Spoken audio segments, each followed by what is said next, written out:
કેમ છો મિત્રો? આજના વિડીયોમાં આપણે સગર્ભા કવચનો ઉપયોગ કરીને લાઈવ એન્ટ્રી શીખશું. આ વિડીયો આપણે 2 દિવસમાં ડિવાઈડ કરશું કે રિપોર્ટ અપડેટ થાય છે કે નહીં.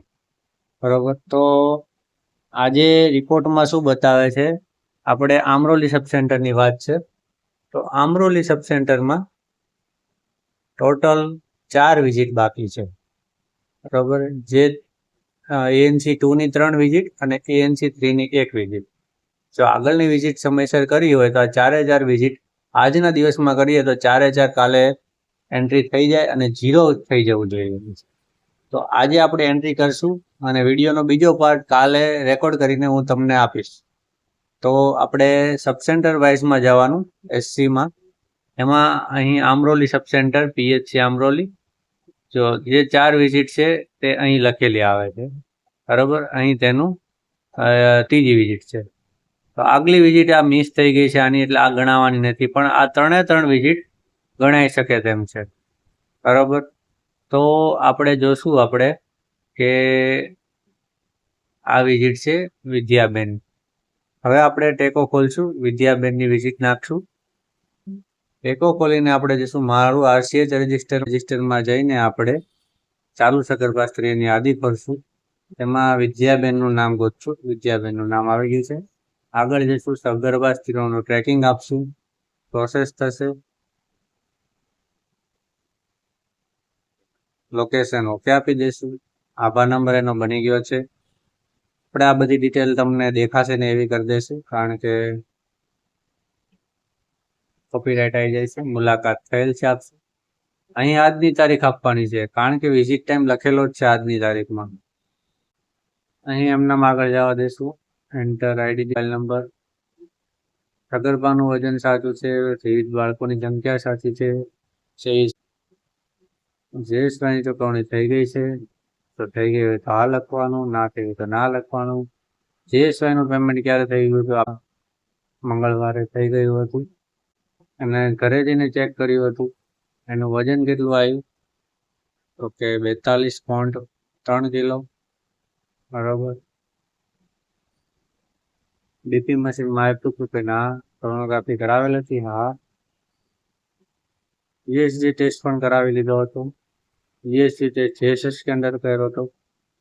સિંગલ પ્રેગ્નન્સી છે, એમાં એબનોર્માલિટી ગઈ છે. બંને ગોળી 60 જ આપશું. સુગર ટેસ્ટ અત્યારે ભૂખ્યા પેટે કર્યો, અત્યારે થયેલ નથી. પેશાબની તપાસ અત્યારે થયેલ નથી. SLEમાં ના આપવાનું, TDમાં હા આપી દેવાનું. બરોબર, TD આપણે આજે જ આપી દીધી છે. કોઈ એવો જોખમ છે નહીં, કોઈ જોખમી છે નહીં. ઓછું વજન છે, રિફર કર્યું તો કે ના. ફોર્મ ભરાઈ ગયું છે, માહિતી મોકલી દઈશ. આ ડિટેલ આપણે આજે સબમિટ કરી દઈ અને રિફ્રેશ આપી દઈ.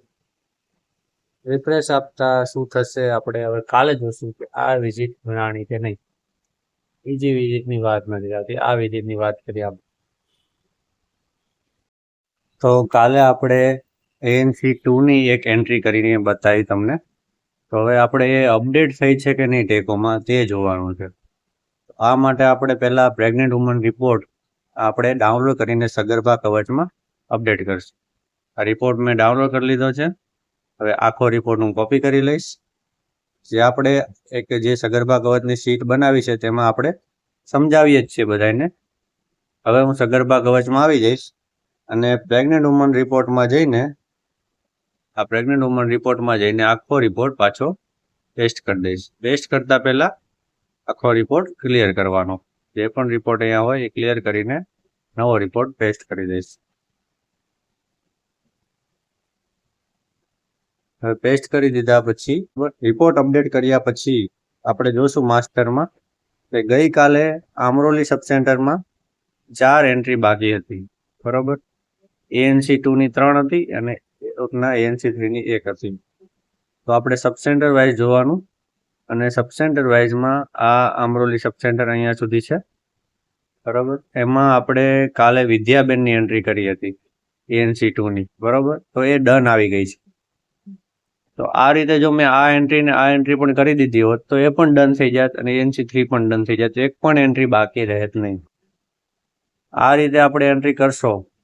હવે આ મિસ્ડ એન્ટ્રી છે એટલે આની ANC ની 4 વિઝિટ કોઈ પણ ગાળે થશે નહીં. ANC2 ની વિઝિટ નાખી દેશે તો એ 1 માં ગણાઈ જાય, 2 ની આગળ ગણાઈને 4 સુધી ના પહોંચે, કારણ કે ANC1 ની વિઝિટ મિસ થઈ ગઈ છે. પછી તમે કહેશો કે મેં તો સાહેબ નાખી વિઝિટ ટાઈમમાં હતી, ટાઈમે નાખી છતાં પણ ના ગણાય, પણ આગળની મિસ ના હોવી જોઈએ, એ પણ એક રૂલ છે. તો આ સગર્ભા કવચનો એક ઉપયોગ થયો કે વિઝિટ ટાઈમ લખેલી હોય તે ટાઈમમાં વિઝિટ નાખી દો એટલે તે જ દિવસે આગલા દિવસે ગણાઈ જાય, રિપોર્ટમાં આવી જાય. બરાબર. આપણે જોઈએ કે સબસેન્ટ માસ્ટર રિપોર્ટમાં આજના દિવસમાં 172 એન્ટ્રી પેન્ડિંગ છે. ANC4 47 એન્ટ્રી પેન્ડિંગ છે. આ એન્ટ્રી આજના દિવસમાં થઈ જાય. બરાબર. આજે 19 તારીખ થઈ અને 19 તારીખે એન્ટ્રી કરે તો 20 તારીખે 100% એક વિઝિટ અપડેટ થઈ ગઈ, કે શરત એટલી કે આગલી એકઈ મિસ ના હોવી જોઈએ. અહીં તારીખ પણ લખેલી આવે છે કે કઈ તારીખ વચ્ચે કરવી જોઈએ. આ સિવાય કયા કયા ઉપયોગ છે? તો નમોશ્રીના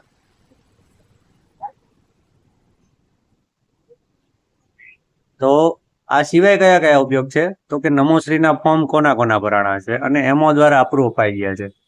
તો અહીં નો દેખાડે છે. જેટલાના નો લખેલા એકાના ફોર્મ ભરાણા નથી. ઉંમર પણ લખેલી આવી જાય છે જે તે સગર્ભાની. મિસિંગ ડિલિવરી કઈ ANC ની તારીખ જતી રહી છે EDD ની. આ અત્યારે 19 તારીખ થઈ ગઈ. આ જૂનની એન્ટ્રી હજી બાકી છે. જૂન વિઝિટ બરોબર. 4 તો જૂનની છે. હાલો આ થોડું ગણી જુલાઈનું જવા દઈએ. પછી ANC રેટ પણ કાઢેલો છે કે હમણાં વસ્તી પ્રમાણે કેટલી ANC ત્યાં છે. ગ્રેવિડા 4 કેટલી છે.